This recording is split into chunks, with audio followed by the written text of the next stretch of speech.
Siyawabukela ku-TV yakhe hamba phambili iGuluva TV. Kaloku kwenzela ku subscribe, share, comment, like, asihlangane khona. Kanti makubingelela lesikhathi ekubingelela yena mathinta acabisa intombi zimqomela amehla akhe abanye baqamela imali ethi bazingena kwethu. Kuthi kwabaningi isikhathi igcomelisha lichaza ukuthi nokwenzeka ukuthi Sikhuliswe emakhaya angafani njengoba ke sibahlonipha abantu besifazane noma ke uZulu udume ngabantu abahlonishwayo noma abahloniphanayo nabantu besifazane kube nzima ukuthi lithathe noma ke likuthathe inqumo ngesinqumo sikakhe uZimdollar njengoba namanje saqhubeka sakhuluma amagama nenhlabathi sathuka abantu igcomelisha lithema liqhubeka lichaza lathi abantu abadala ke kukhulume naye uDuyaza siyakubingelela emsakazweni uKhozi FM. Yebo njani sikhona iGcokama eLisha abaningi bayibakubize kanjalo na umgqibelo sibuya kuona nemvula lishaya ubonakele stage nama video akhona abantu kodwa bafisa ukuthola ukuthi ngempela kanti kwenzekeni iphela kanjani le airtime iphele kanjani iairtime. Yebo cha umuntu aqale adingelele ubalaleli boKhozi FM aphinde abonge ithuba kunina njengaba shalazi ukuthi mhlambe nibe nesikhathi sokuthi ningithathe njengomuntu nami ebantwini noma nginelutho ningithuba nje lokuthi ngiphefumule.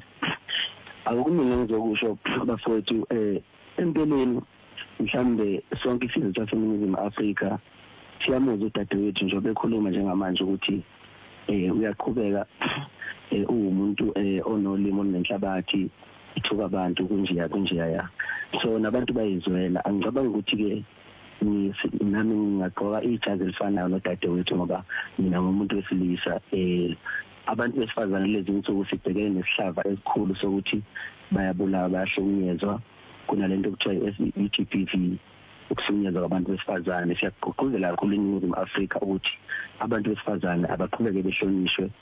Uzokhumbula ukuthi bengifake imvunulo estage njengoba ngifake imvunulo estage bengimele futhi ngamanye amazwi ngirepresenta uZulu ngoba imvunulo yaziwa koShaka noDingani nosenza ngakhona futhi ezinye inhlanga thina namanye nezinye izizwe ziyahlonipha njengabantu abangamaZulu size sithathe nezithembu sidume njengabantu abanothando nabantu abakhothanyelwa ngabantu besifazane nabahloniphanayo nabantu besifazane nabantu abanothando nabayihlonipha kakhulu.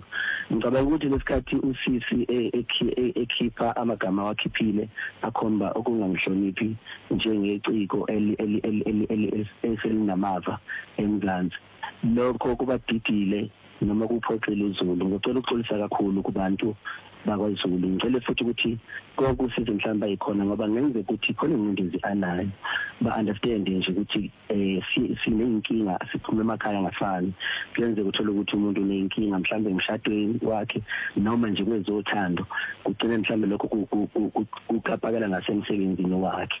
Ngicela ukuthi bangixolele kakhulu udadewethu kuZimdollar ngiyamhlonipha kakhulu odabeni lokuthi mhlawumbe nibe late angifikanga ngesikhathi.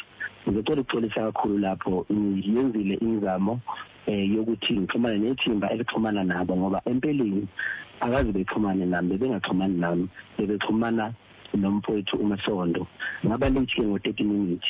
Lokho kwenza ukuthi mangifika ngo7:30 kade bekufanele ngidlale ngo7 o'clock nginga ukuthi bengisuke eGoli indiza idelay nezulu inetha bafowethu manje ke masihamba emgaqweni